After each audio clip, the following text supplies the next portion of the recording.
All right. It looks like we're live. Um, welcome to the T Podcast, everyone. Today we got a great episode. We are going to be talking with a local entrepreneur who's doing a lot of things in the Lafayette area. We're going to be talking about a little bit about what he's doing. And it's going to be a great episode. Our studio is sponsored by Optimize Generator People. You can check them out at optimizegp.com. They are, like I said, Optimize Generator People. They power your home with confidence during any outage. You can trust Optimize Generator People for reliable home standby Generac generator solutions. It's kind of a mouthful, but it makes sense. And expert service. Their motto is control your power and control your life. Like I said, their website is on the screen. It's optimizegp.com. Great local company to deal with. We had an episode with them a couple of days ago and talked a lot about Generac generators and solar powered and what's better and for your home and all that stuff. Really cool episode. So check them out. And with that, enjoy the episode.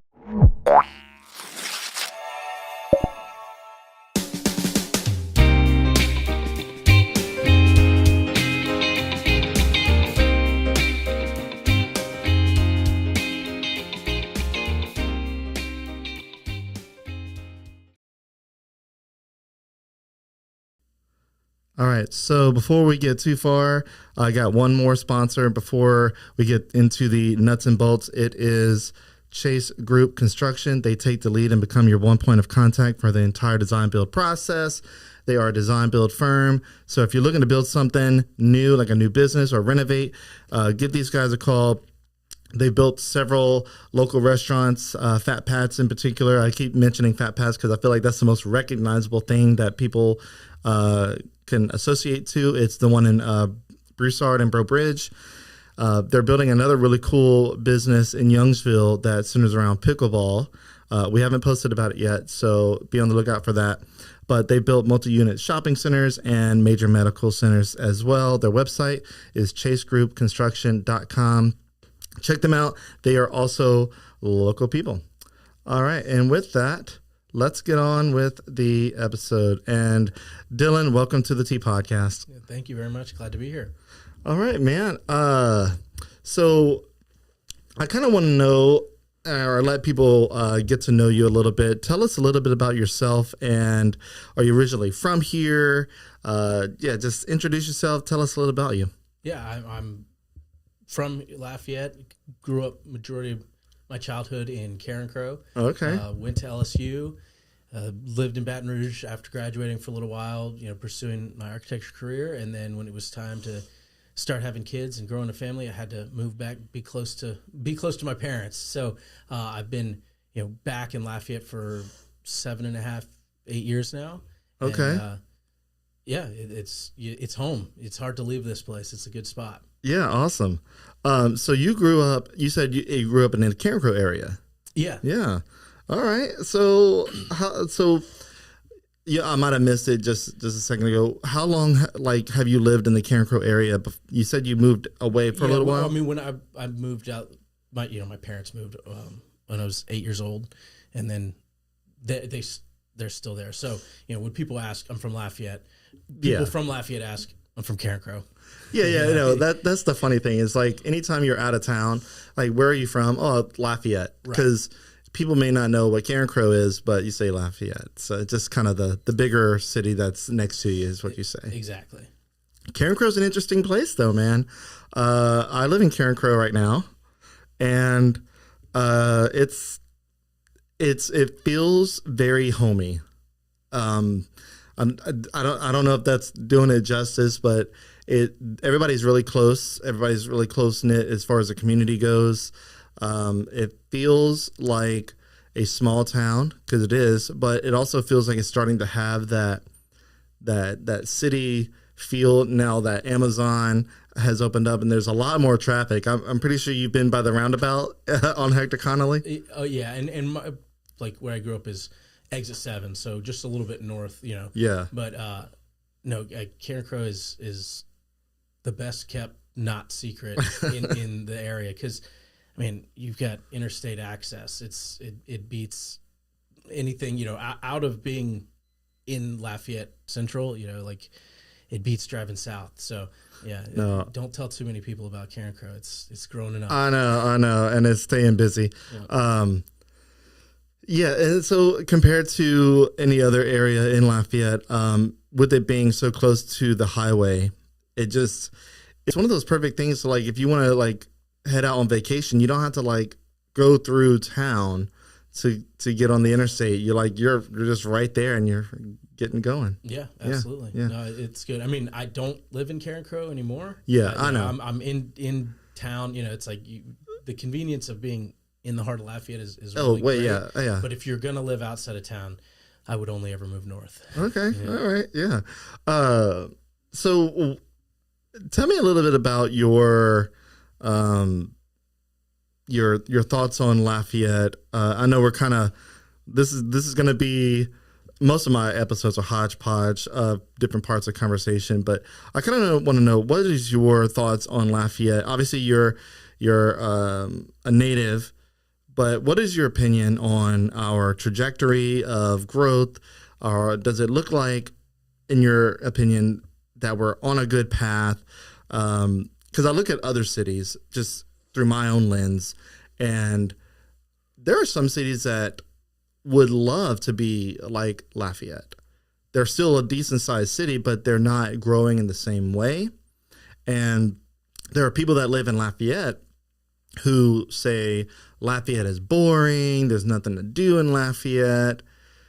And they reference bigger metropolitan areas like Houston, Dallas, Nashville, Las Vegas, all the bigger cities.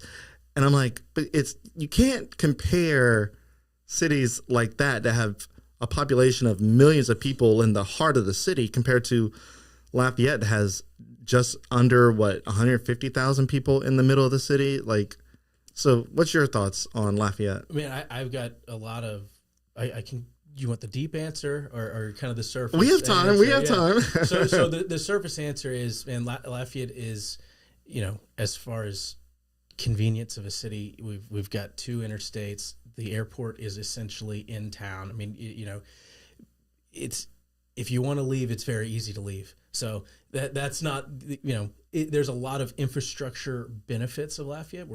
I think we're in a great spot. Even commercially with, like you said, geographically, 2 interstates. We're not far from the coast. I consider New Iberia kind of a burb of Lafayette at this point. Yeah. We've got ports not far away. So I think there's plenty of opportunity to grow here. On the entertainment side, I think, man, it's kind of a cop-out for people to have that attitude. And you do hear it all the time. But that's a lifestyle choice. I've lived in D.C. I've lived in, Baton Rouge. And it's like, man, who you are is who you're going to be. If you're the kind of person who is going to clock in, go home, sit on the couch and play video games, it doesn't matter. You could be in Yosemite National Park and you're going to be the kind of person that's going to go clock.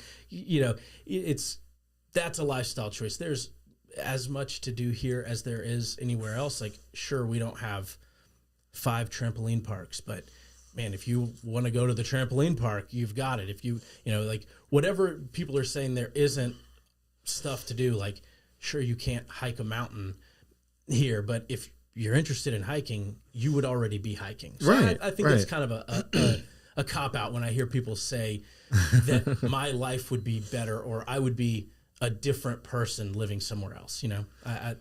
Lafayette can handle anything you want to do. No, I agree. I think we had this conversation with some other episodes of podcast guests. It was actually the owners of Park de Oaks off of Moss Street, and with the food truck park. And we talked about Lafayette and how people say that it's boring, and obviously that's subjective.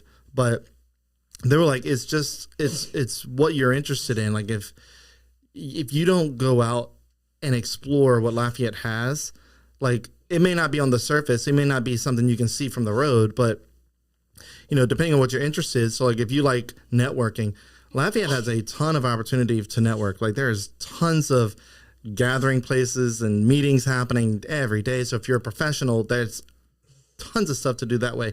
But if you want entertainment, we have a lot of music happening around town that doesn't get a fair shake on the more broad stroke media scale.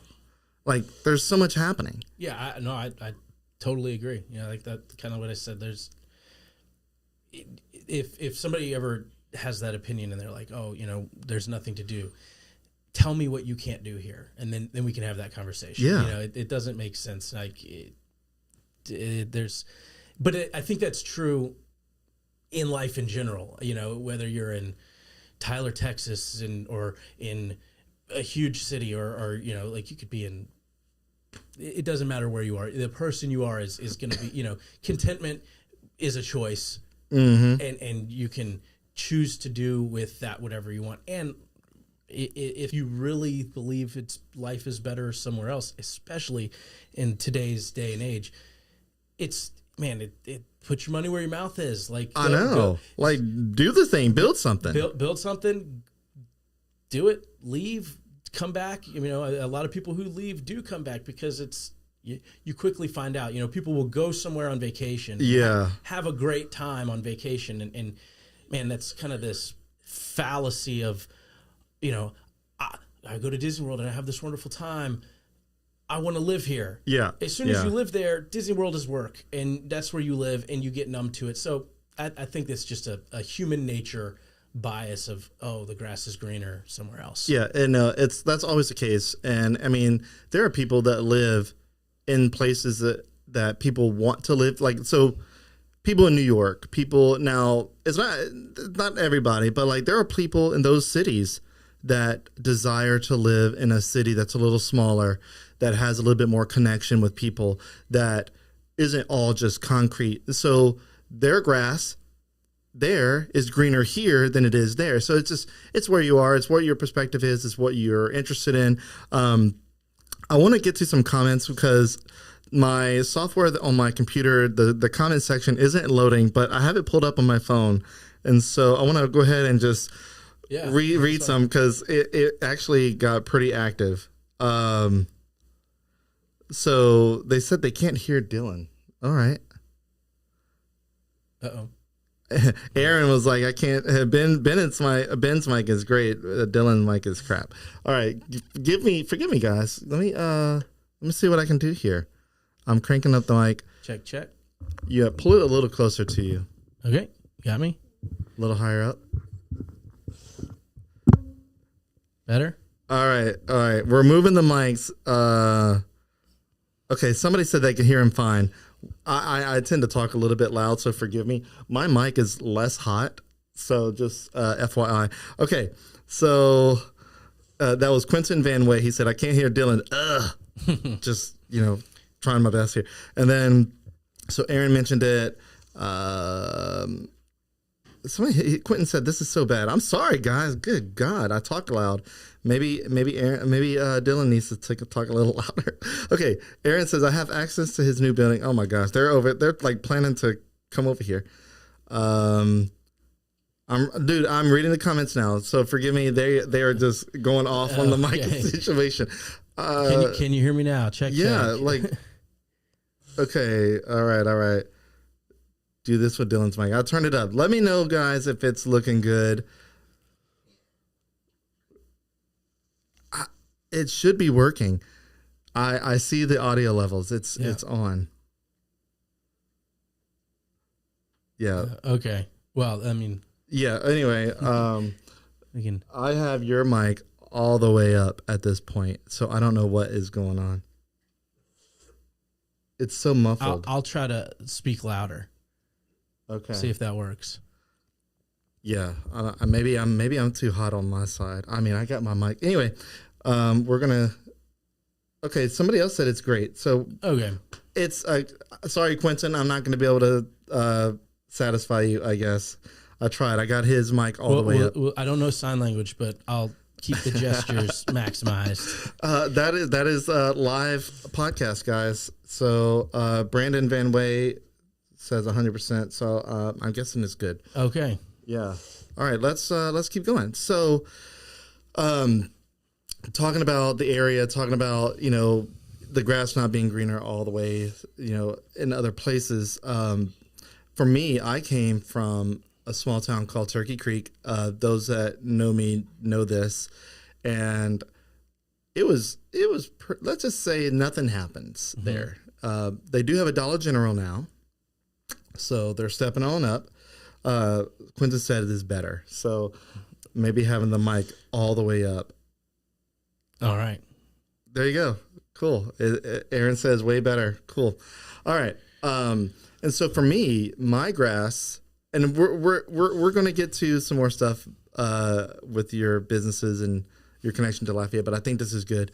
In living in Turkey Creek, I was desperate to find a place that had more to offer, because living in that town as a kid, we would always have to go to Alexandria. A big shopping day for us was going to Lafayette. And some people might laugh at that, but we didn't have anything that Lafayette has. Like, they still don't. A Dollar General, $1 General in Turkey Creek, that's it right now. A post office. I think there's a restaurant that, sometimes closes, sometimes reopens. So our big days out, if it wasn't Alexandria, it was Lafayette. Very rarely would we go to Baton Rouge or New Orleans, unless it's for like the aquarium or the zoo. So when we come to Lafayette, now people laugh at this, but for me, coming to Lafayette was a big deal because they had Olive Garden here.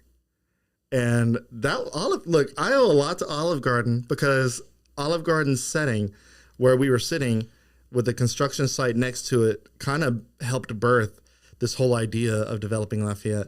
And so after moving here and seeing all the construction, I really fell in love with all the stuff that was going on. So with people like you actually doing things in the city, contributing to that, it's really nice to have someone sitting on the opposite side of me that has experience in actually taking his own money, his own skills, and putting it into practice to make Lafayette better, because I didn't see that growing up. So I guess, what is your take on Lafayette today versus whenever I moved here in 2010, when I discovered Chatter's Cafe, all that stuff's coming soon. Like, what is your thought process on over the past 15 years since it's been? Well, 15 years ago, I was 15 years old. So there's that. Wait, dog, hold up. I feel old. Yeah, no. So I've been here my whole life. Yeah. Really, I was, again, the college in Baton Rouge and stayed there. So after for a while, but I don't have this vision of man. To me, the growth in Lafayette is the Kali Saloom Ambassador corner, kind of in my reference, that whole Costco, that general area. I mean, I have some memories of pre-Camellia Bridge, but for effectively in my working memory of Lafayette, Camellia had a bridge. So, I think it's a little bit of a different point of view. And like, as far as the state of Lafayette's growth and development, I mean, I think it's adequate or even high for the population. I think there's a lot of people investing a lot of money in building Lafayette, especially in housing. The eye test driving around, I think, there's a lot of people betting on Lafayette's continual growth, which it's an exciting place to be. Do you think Lafayette's growing too fast? I don't think there's such a thing. Okay. I don't know. I think, I mean, I don't see growth as a negative, especially, as a developer, I think growth is good. Kind of full stop. Yeah. Yeah. Okay. Because, there is this whole thing where, regarding restaurants, for example, we have a lot of restaurants in Lafayette. Some people would argue that we have too many restaurants in Lafayette compared to our population. And like, do we have the ability to support all the restaurants that we have? And we also have food trucks. We have tons of food in Lafayette. So I guess kind of in that vein, do you think in that industry, are we growing too fast? I honestly, capitalism is almost a law of nature. It's not a political system. Like that's kind of the market decides that. You can get on your phone and tweet how upset you are all the way to Chili's and complain about how there's nowhere to eat. I mean, it doesn't matter what the market will decide that, supply and demand. If people weren't eating out, if people weren't moving here, if people weren't trading with these businesses, they wouldn't be here. I think that's kind of again, it's a fun thing to pretend like there's, some secret cabal deciding that this town is going to get these restaurants or not, but it's capitalism as a force of nature. Yeah. No, I agree. It's one of those things where, I mean, you can't stop people from trying to better their lives and what are that. So a lot of people in this area know how to cook. And so the first thing they think about if they lose a job, for example, or if they've been in the oil field all their lives, the only other thing that they might know is cooking. Like, I can cook a gumbo, I can cook this and that, I can grill. And so they start a business, they start a restaurant. And there's a lot of examples like that in the area where they've started a restaurant. And some of them have done great, that are still around. And some of them, they open and close within a year and realize that, the restaurant business in Lafayette is extremely tough because everybody's out there trying to get the food dollars. So I want to continue the conversation in just a second here. We are at 22 minutes, and I want to go ahead and get my next sponsor in, and then we're going to be cruising after that. So it is the Music Academy of Acadiana. If you're down to learn music, whether you're old or young, dusty or freshly knocking off the umbilical cord juices, you can learn music. The Music Academy of Acadiana is a top music school in the area, founded by Tim Benson, a UL music school graduate. They got tons of students. They go in and out of there. They have tons of instructors, but like 500 something students or more every month. They are in and out of there. They teach students of all ages and styles. Like I mentioned, you can learn guitar, you can learn violin, saxophone, flute, even audio production. So if you're looking to be behind the scenes and control audio mixers, I probably needed the Music Academy of Acadiana just a minute ago to try to get my mic situation fixed up, but that's neither here nor there. But check them out at musicacademyacadiana.com. They have a Facebook page, Instagram, all those places. They've had students appear on American Idol and The Voice. Great local school, and we really appreciate their sponsorship. All right, so let me see if there's any new comments, and then we'll kind of go from there.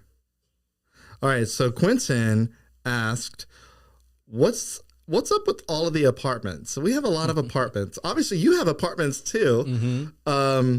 What is your take with the amount of residential growth that we've seen? That's a good topic. Every time I post about an apartment complex, people always ask, who's moving there?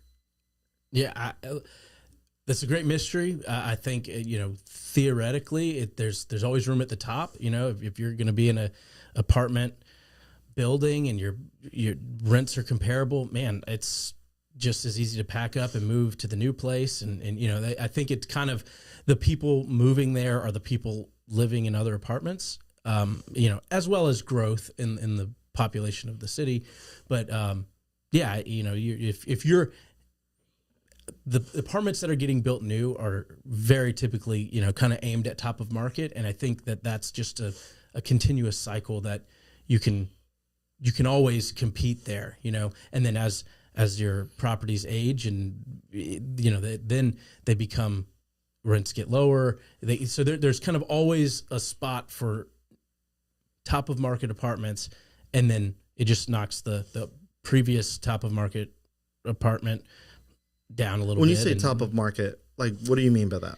Highest rents, nicest places, locate, nobody's really able, without government assistance, you're not able to build new construction, low end market of housing. You've got to justify new construction costs, you've got to be getting high rents, grants and all this stuff. Well, or just high enough rents to justify it. So that, to me, that's the things that's what housing is being built is, I think of stuff near River Ranch or the thing across from Target, like all the big apartments that you see being built are they're nice and they're exciting to live in. And if you're already in an apartment and man, for similar rent, I can go get this fresh new place. Like I think it's a lot of just migration. Yeah. Okay. I agree with that because, anytime I post about a new apartment, I'm always like, genuinely asking myself,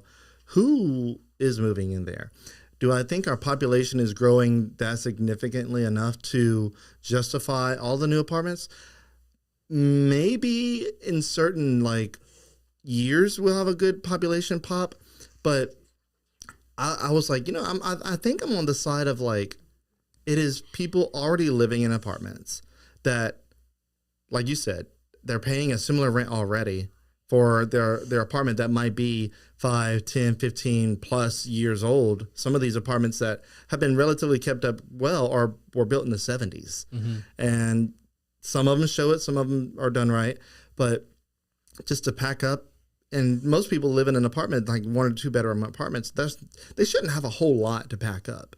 Yeah, and that's true of housing in general. It's the same in single family housing. These neighborhoods that were, they were great, the top of the line creme de la creme neighborhoods kind of 40 years ago. Well, people move, new housing's being built somewhere else where the land is more affordable. We can get more space. We can do, and it's a natural decline cycle of housing properties just in general. It's cyclical. There's a lot of studies that kind of explain it, but in a nutshell, it's like, okay, you start with this high end product, and as it deteriorates, and then the rents go down, you get a certain level of new tenants that drive the old high paying tenants out, and it kind of deteriorates, and then it gets cheap enough for the artists to move in, and then it becomes cool, to think Saint Streets, and then it becomes cool, and then the coolness drives the rents up, and it chases the low paying renters out, because now that it's cool, the high renters come in, and it just follows a cycle. It's just very visible with large scale multifamily. It's just really, I would love to see the figures on how as a market, I'd be willing to bet that we're building more single family front doors than we are multifamily. It's just in the cane fields in Youngsville, we just don't see it as these big, large scale construction projects. Yeah. So when you say single family, you're talking about just, small neighborhoods in general. Oh, not even small. I mean, just single family detached housing. Yeah. The kind of the DSLD manual builders, D.R. Horton. Yeah, there's a lot of that. There's a lot of that, as well as other local developers building spec houses, and I mean there's a lot of single family housing happening as well. It's not just apartments. Right. And I try not to only write about the apartments, but you're right. There's so many new neighborhoods being built that it's almost hard for me to keep track of every one of them, because every time I drive, especially going through Youngsville, there's a new neighborhood popping up. I'm like, what is this one called? And is it something estates and this and that? And I'm like, every new neighborhood is the next coolest spot. Just in Karen Crow in the past 5 years, especially since Amazon was built, there's over 1,000 rooftops, probably more than that. One neighborhood had 400 homes in it that was planned to be built. I'm like, that's insane. That's so many. And I think if people are maybe less interested, or it's less intriguing as like an exercise to think about the market, because each house is not seen as this business, where when you look at an apartment complex, it's like, oh, this is a business, and we're allowed to have different opinions about businesses than we are about homes. But as far as the market, it's they're the same. You're providing housing. Some people are doing it single family detached. Yeah, and others, you just don't see the collective, like you said, it's a business. An apartment is, because you see this big old complex with a nice pool and the clubhouse, when your neighborhoods that are, single detached family homes don't have necessarily that appearance. It just looks different. Yeah, I feel that. Let's see. So Aaron wants me to talk about Uncle Bob's. All right. So you have a food truck. Speaking of restaurants and all that good stuff, you have a food truck park that is getting ready to open, and you've been through the ringer, apparently, trying to open this sucker. I mean, it's yes, but it's construction. There's a lot of moving parts. There's a lot of, permitting things that happens all the time. I think this one's just kind of a little bit more public. I tend to try to do any sort of development that I'm doing. Don't promise anything, beyond under promise, over deliver. Just keep it under wraps, but it's in a pretty prominent spot. It's a visible corner downtown. So, it's just, it is what it is. It's like atypical for construction. I think it's just more visible. No, yeah, you're right. I think that's really typical, in fact, for construction in general. I hear it all the time about, this and that, and all construction's delayed, or, the fire marshal hasn't come out yet. They said that they were coming out. It just goes on and on. You're in more of the, correct me if I'm wrong, I feel like you're more in the residential apartment space. At least you have apartments in downtown. What made you want to open up a food truck park? So completely candidly, the lot that the food truck park is on was an adjudicated property. So as an adjacent property owner, there's a big, long, drawn-out process that you go through with the city, essentially where they have this property that's no one's paying taxes on for a lot of years, and then you end up by it's not by paying the taxes, but you are awarded the property as a way for the city to put the land back into taxable, make it a taxable property for the city. There's a lot of examples of this happening all over town. It's actually really good, because a lot of the properties that happen to, it's generations of inheritance, to where there's people who don't even know, and they own such a small fraction, and it's a legal process that you go through. So I was awarded that lot. And I had other ideas for bigger developments, but with the interest rates and just kind of the state of the economy, it was like, man, it's very expensive right now to build something bigger, where the idea for the food truck park was, one, the location is great for a product like that. But also it's relatively inexpensive construction, and there is no set, the city says you have X amount of years to put something on that, but it is very well understood that the idea of these properties being transferred is not for you to just mow it. They want to see development. They want to see. So there's kind of this unspoken pressure of do something. And then I was faced with a tough market. So I was looking for something that could be a less, not less expensive, but smaller capital cost to get something happening there. And that's kind of what we did. Yeah. No, I love the idea of the food truck park and the way you have it. So back in 2013-ish, 2014, when food trucks were first becoming popular in the area, this is right around when Viva La Waffle was already at their peak, and then other food trucks were coming around. There was a place on Johnston Street that was a dilapidated property for a long time. There was no housing there. It was just, it was almost like busted up cement and dirt. And it's right across from, Piccadilly and Harbor Freight area, on Arnold Boulevard, where the shopping center, where Brothers used to be and all that good stuff. It's right across the street on Johnston. And where the car wash is now. Yeah, where the car wash is now, Cajun Clean or something like that. So that property was used actually for a little while as food truck parking.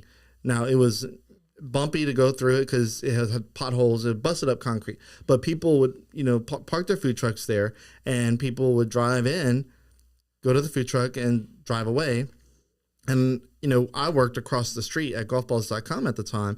So we would walk to a food truck there, come back to work. And I thought to myself, and this is before I knew what a food truck park was, I just thought to myself, like, there should be a developed property like this one where it has hookups, water hookups, electricity hookups. I don't know about sewer, but whatever needed to be hooked up. And then have almost like stalls where it had covering and it had places to sit. And this is before, like I said, before I knew what a food truck park was. I was just envisioning a place where it would make sense. Almost thought about like an RV park. That's kind of what I was channeling. Yeah. I was like, that'd be cool if a food truck could park, have electricity, don't hear the generators going, because the generators are just obnoxious usually, and they're very loud. Sometimes have fumes, and it doesn't make for a great dining experience. And then a lot of the rules around food trucks too, you're not allowed to have tables in certain cases, so it just makes it awkward. And I thought about this food truck park would be cool because we could have a big sign that says, whenever it's open, have a big sign saying open, and a slideshow of which trucks are parked. I thought that was a thing. And I thought to myself, I have no business even trying to think about this, because what capital do I have? Pretty much nothing.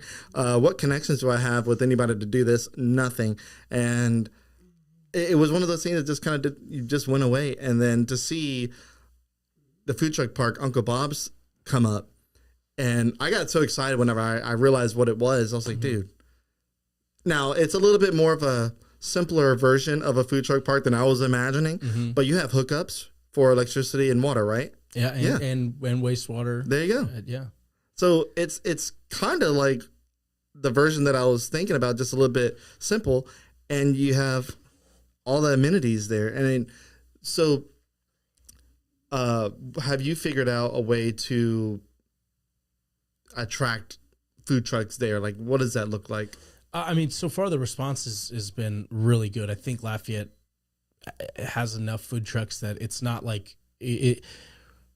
I think people want to be there, and just what's true in real estate since the beginning of time, location, where it's located, adjacency to the parks downtown, and being there, events downtown, having bathrooms that, it's customer only access, those sorts of things that are just more to do with the site than anything. Of course we're competing with parks that may or may not have, we've got 50 amp, 30 amp, 110, any possible thing you would need to plug in. Yeah. We've got there. A lot of parks don't have wastewater dump. We've got that, so the strategy is just have a very nice facility that can handle anything that shows up, and kind of let the location, it's a big benefit.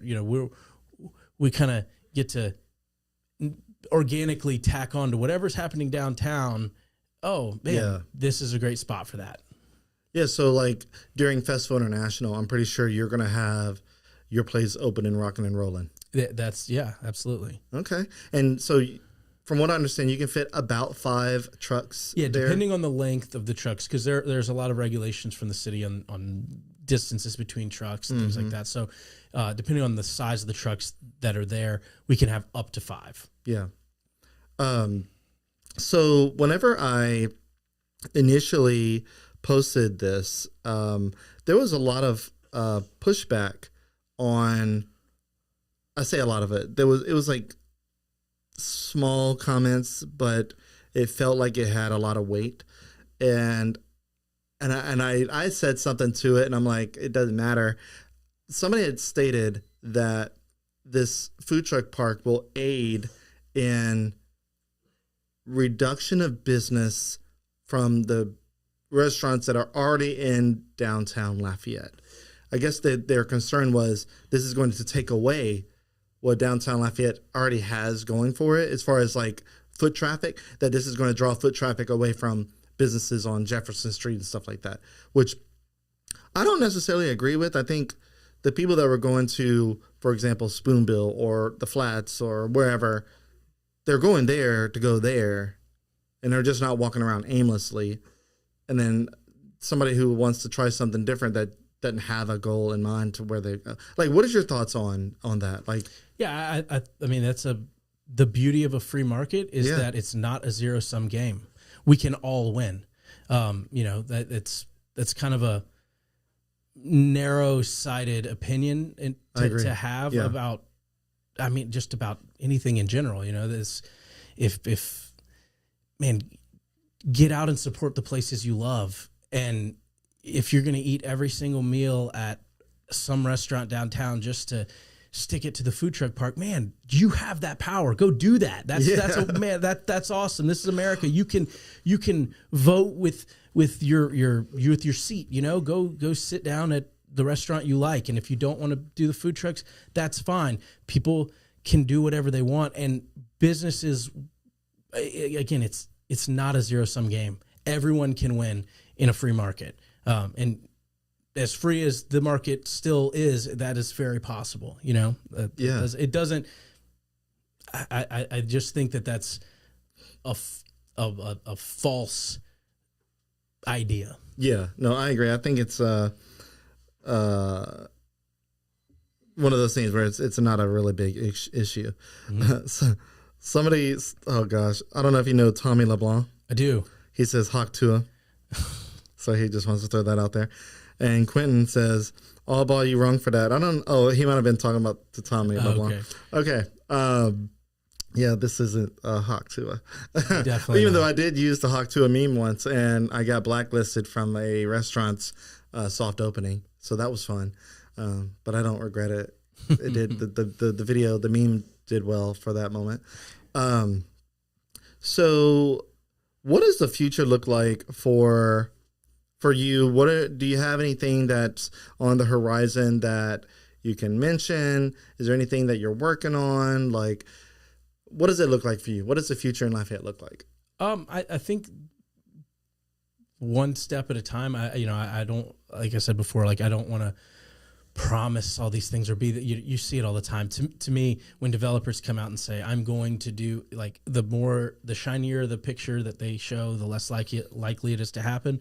So kind of on the other extreme, I've got other things that I am working on that, when capital is available, I definitely plan on making a career here.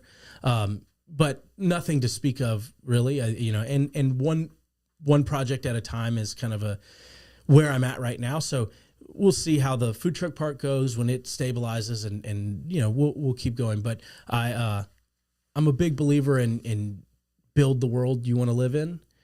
So all the people who have all these ideas, kind of back to the beginning of this conversation of, oh, this city is better because of that. This, whatever that thing is, man, get up and do it. Yeah. So that's kind of my approach is, build Lafayette, do my part to make Lafayette into the place that I want to live. Okay. I love that. And before we get going, I know we actually made it we're about 45 minutes. So okay. Yeah. Dillon didn't think we could fill in close to an hour. So like I said, everybody says that. But I want to know, what are 3 businesses or 3 places that you love in Lafayette? And feel free to mention anybody, of course. I mean, food is easy to say because everybody's got their favorite restaurants. Man, Gary's right there. I mean, I don't know if he's considered downtown, but right there. across Johnston from downtown. That's my spot. I frequent that place. I mean, I'm a sucker for a plate lunch. I go down the list. Are you sad that plate lunches are no longer $10? Yeah, but again, it's a part of the whole. Yeah. It's a part of the deal. You know, I don't want to spend a bunch of time lamenting over things I can't control. Right. So yeah, and if Gary's could charge 20, I'd still be there. Mm-hmm. You know, yeah, and just man, a Cajun food connoisseur, I guess. You know, it's hard to beat Chris's gumbo. Chris Po'boy's gumbo. Oh yeah, no doubt. Anytime anytime anybody asks where can they get a good gumbo, a restaurant gumbo, I'm like, look, you could probably go to Charlie G's and all that stuff and a couple other places and get a good gumbo. I know Cajun Table, they have a good one, but man, Chris's Po' Boy, it's so unassuming too. Like, oh, it's a po' boy place, but their gumbo is legit. Oh yeah, no, it's top of the pyramid for me as far as gumbos in town. Commercially available gumbos in town. Yeah. Man, it's hard to find a third. I mean, I'm a pizza place. What is your favorite pizza place? Throw you on the spot there. Pizza Village, but it's too big of a category. You know, thin crust, thick crust. Yeah. So you're a thin crust guy? No, I put on the spot. Yeah, I'll say see at Pizza Village, but I'm not above meeting at Dino's or Jim Deggy's is really good. Yeah, Jim Deggy's is good. Pizza Artista. Okay. I like to eat, so picking favorites is tough. Yeah. No, I know. I know. I figured putting you on the spot with that. A lot of times I'll ask a politician about their favorite place and they refuse to answer anything because they're trying to save face. Mm-hmm. But I was like, he's not a politician. I think I can ask him. So Quentin says, will he only stick around in downtown or is he going to venture out to other places? I'm always looking for opportunities. I think downtown is just full of them. And kind of at the scale that I'm able to afford to do things. But there's no box drawn around where I'm willing to, invest or develop. All right. We're getting close to ending here. A couple more questions. Thoughts on Buc-ee's going to the north side of Lafayette? I mean, I think it's good. It's development, it's growth. I'm not like a diehard Buc-ee's guy. Like, if I need to stop and there's a Buc-ee's there, like if it's on the right side of the interstate as I'm going, it's fine. It's going to be great. I think it's going to be cool. Yeah. But I'm not going to like make a pilgrimage to it. I'm not a big Buc-ee's fan, but I'm not anti Buc-ee's. There's some people who are, and there's some people who are. It's almost like you can liken it to politics. You have your crazy people on both ends, people that are absolutely rejecting it, and people that are like, I got all the T-shirts, I have the mug, I have the hat, they have all that. No, I like seeing significant development on the north side. I think that's that's cool. And and this is what I'm about to say could be to some people that are Buc-ee's fanatics, potentially controversial, but I think I told this to someone already. I don't know if it was on one of the episodes or not, but the Buc-ee's coming to Lafayette is not for Lafayette. Absolutely. Yep. It's a gas station and it's for people on the interstate. It's that couldn't have said it better myself. Now, the revenue once tax rev, because I'm pretty sure they got a huge tax revenue package there where they don't have to pay a lot, whatever that looks like. No judgment. Some people may judge, but I won't. But other than that, that'll be for Lafayette. Like the revenue that it generates, taxes, sales taxes, whatever that looks like, that's for Lafayette. But like just in general, your people that are living in Lafayette, the hype will be, yes, I got to go check out the new Buc-ee's. Everybody in town for the first 3 to 6 months are going to go check out the new Buc-ee's just to see what it's like, because it's going to be one of the biggest ones ever built. And after the hype dies down, I really, like I said, I don't think it's for Lafayette. I think people that want to go on vacation, that's people that like to stop at Buc-ee's on their way to the beach or whatever, they're going to continue doing that to the Buc-ee's on their way to vacation. Mm-hmm. But in Lafayette, do I see people living in Lafayette making routine trips to Buc-ee's? No. Maybe gas. Gas might be a little bit cheaper for people in that area there. There'll be some competition for the racetrack. Other than that, I don't see myself going to Buc-ee's on a routine day just to be like, hey, I got to go check out some snacks.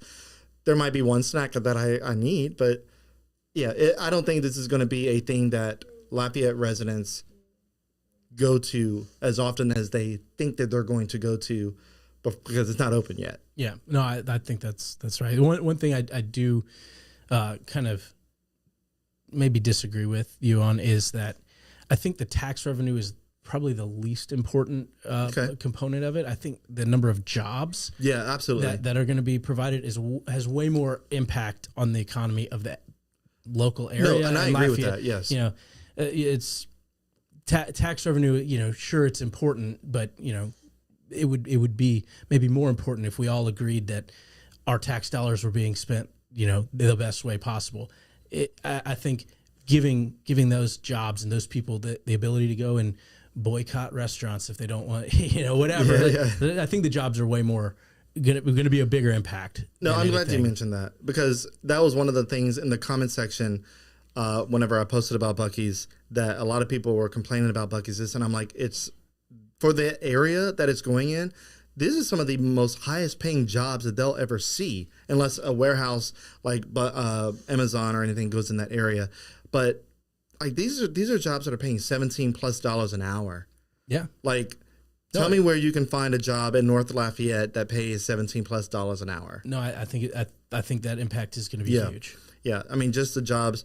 I mean, like Buc-ee's or not, as far as employment, like you mentioned, I think that is for Lafayette. Yeah, absolutely. I mentioned tax revenue because, I mean, any revenue that comes into the city, regardless of what that looks like, I think is also good if that even matters, because sometimes we all know at the moment that tax revenue is not being spent the way we need it to be. And then we talked previously about, I'll call it friction with developments. Yeah. Because you have one angle that's not right. Yeah, taxes are employing a lot of people that are, and it's important to have checks on developments, but there's a lot of friction. There is. I think LCG, if I don't know if they're ever watching, but if they are, you guys got to figure this out. There's some towns, there's some cities that do it better, but I think Lafayette's trying. I think we're always trying to figure out ways to improve, whether that be a business owner on the area. I know different administrations come in. I know Josh Guillory was pro-business and trying to change the UDC, the United Development Code or whatever that is. Unified Development Code. Unified, yes. He was trying to do that. I don't know whatever truly came of that, if that actually did anything good. It changed. It's the LDC now, and there's some different number values, Right. For the people who it mattered to, it did change okay, things. so it helped. Yeah. See, I'm not in that world of actually needing to utilize all that to even know. So I try my best to have some sort of knowledge on it, but it's very deep. There's tons of paperwork, and you really, unless you're building something like yourself and somebody comes and checks out a curb that is off an angle, I mean, how do you know? The average person that's not in that world probably would never know that. Right. Yeah. Well, cool, man. Is there anything before we close out that you want to mention or talk about? Because I think this is pretty good. I mean, bless you, Bennett. We're at about almost an hour. Oh, awesome. Yeah. No, thanks for having me. It's been fun. Cool. Well, I hope your business kills it. I can't wait to see Uncle Bob's Roundup. I'm so fascinated with the name Uncle Bob's. But yeah, before we go, where did you get Uncle Bob's from?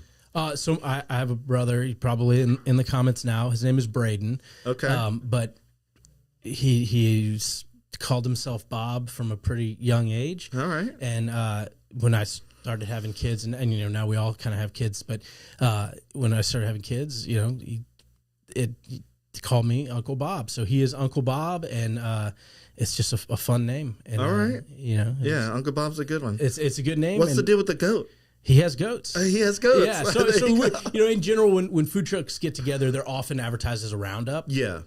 So the Roundup kind of was the first name, and then I was like, man, Roundup, that's such a Western kind of farming name. Oh, Braden's a farmer. He has goats. Oh, Uncle Bob's Roundup. It just kind of happened organically. Okay. And and then I just had fun with, the logos and just I mean, it's. Did you do your own logo, or did you have? Oh, I did it all. Oh, nice. Yeah, man, look at you. Yeah. Well, cool.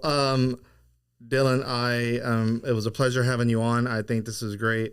Obviously, there's certain topics that I think, if given the right scenario, we probably could have lingered on a little bit more.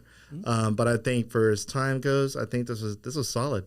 Cool. Solid. Well, thanks for having me. Yeah, thank you for coming on. And like I said, I look forward to seeing Uncle Bob's Roundup open up. I know you're working on a few things with that, and you're getting close. Yeah, I mean, expect it next weekend. Wow. So we're right there. And did you mention any kind of trucks already? Oh, we've had a lot of trucks apply. And so we're kind of going through, what a great problem to have. More people apply than we have spots for. So, we're going to try to pick a good variety and kind of the best 5 to have our opening weekend. Do you have a taco truck? Not yet. You'll see next weekend. Okay. I'll see you there. We'll sit down and. You need to build a car wash now. Yeah, that's right next door. Yeah, it'd be perfect. All right, Dillon. Well, that is it, man. Have a great weekend, and we'll be keeping up. Maybe we can do some sort of post to show Uncle Bob's in action and all that good stuff. So awesome, cool. All right, that's it, guys. Y'all have a great weekend. Guys, if you're in the comments, sorry about all of the microphone issues. Hey, as far as I know, everything was sounding good. So thank you guys for commenting, and we'll see you on the next one.